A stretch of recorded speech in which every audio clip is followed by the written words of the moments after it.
shaman were the spiritual slash political leaders of all this, and we don't have written records. Nobody wrote down, draw a mound like this. Nothing. But through generations they passed down oral history, and we know also by the artifacts we find what was where. I told you there were 12 burials at the square. You look right over there and see Grant Street sign. Right to the right of that was the square.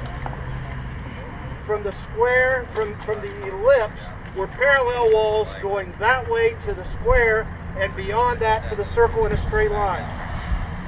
Going that way were parallel walls going from the ellipse directly to the octagon and the circle.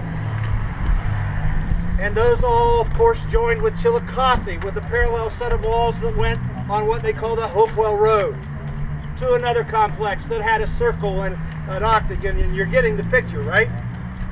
Well, here's what happened here. This was the burial. We know in Circle Mound, when they excavated in 1927, they went down in the Eagle Mound. Those of you that have had picnics at Mound Builders Park know that in the middle is Eagle Mound. It's an arrow-shaped mountain there. We'll talk about it when we get there. But what they found when they got there was an almost baked, like ceramic-like base, posts that went back along it that created a building. By the way, there were no teepees in the Hopewell culture. They were all post-driven, covered by thatch and trees and limbs, that kind of thing. That's where the cremations would have taken place. And they did both, by the way. They cremated and they buried. And they marched them through the square for who knows what aspect of a ceremony, and marched them from the square to here. When I say here, the here literally is over there where the new storage buildings are. What now has been purchased by Hope Timber. The railroad was not here, of course, and included the Wine Colors, thank you, complex over there, like this. Well, when they built the railroad right there through, the Ohio Canal System right there through, all this was leveled, and when they came to the artifacts, the skulls, the burials, the necklaces made of copper, they also came just on the other side of the railroad tracks in their digging to an artifact. That artifact is known as the Shaman of Newark. That's a replica. The real thing is on display at the Ohio Historical Society, and the interesting part of it is it's a shaman with ear spools of copper in his ears, or her ears, a bear skin over top of him. Down at his sides are the bear's hide and paws, and on his lap is a head, and in the head are copper ear spools. Copper ear spools in his ear, or hers, copper ear spool on the head lying on his lap. And let me tell you where the nearest copper was 2,000 years ago. Minnesota. Pull out a penny in your pocket, and the copper in that penny came from Copper Mountain in Minnesota. Buried out at Flint Ridge were two, right down the road from Flint Ridge, 1 mile, was a mound. And when they pulled the dirt off the mound to excavate it, they found a crypt of flint. Imagine that. And when they dug into the crypt of flint, there lay two shaman, ear spools in their ears, the jawbone of a wolf tied around their neck. Not tied, the tie was gone by then. But these were the leaders.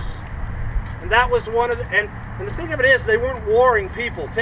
There's no signs of arrowheads stuck in people's heads, bashed in by stone mallets, none of that.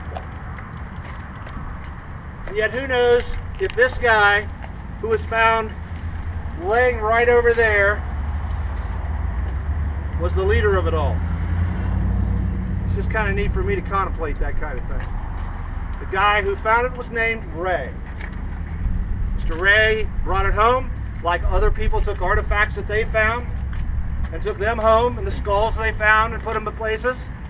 The bottom line is he gave it to his son, who gave it to his son, who moved to New York, lived in New York, had the Ray figurine in his closet for years and years, and just this past year it came from New York back home to the Ohio Historical Society. The interesting thing about this Ray figurine is that it doesn't sit up, it'll roll back if you do. It was probably meant to be held, sitting position, and if you tip it forward, all you see is the bear.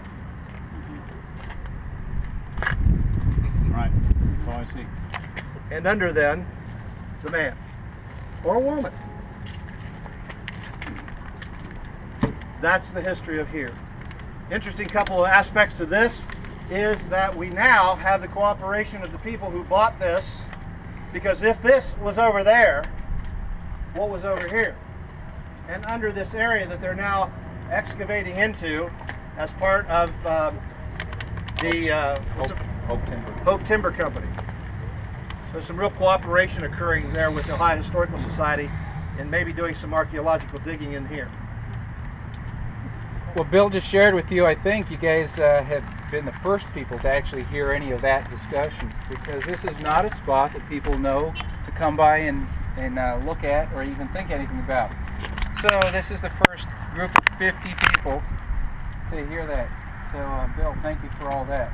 We're not done yet. Our next stop that we're going to do is really about 4 minutes away.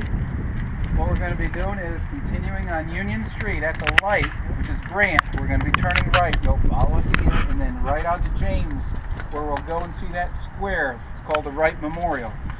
So, everybody all right? Yeah, do you have a place for us to put our water bottles? I know there's receptacles there. I could take them in my car.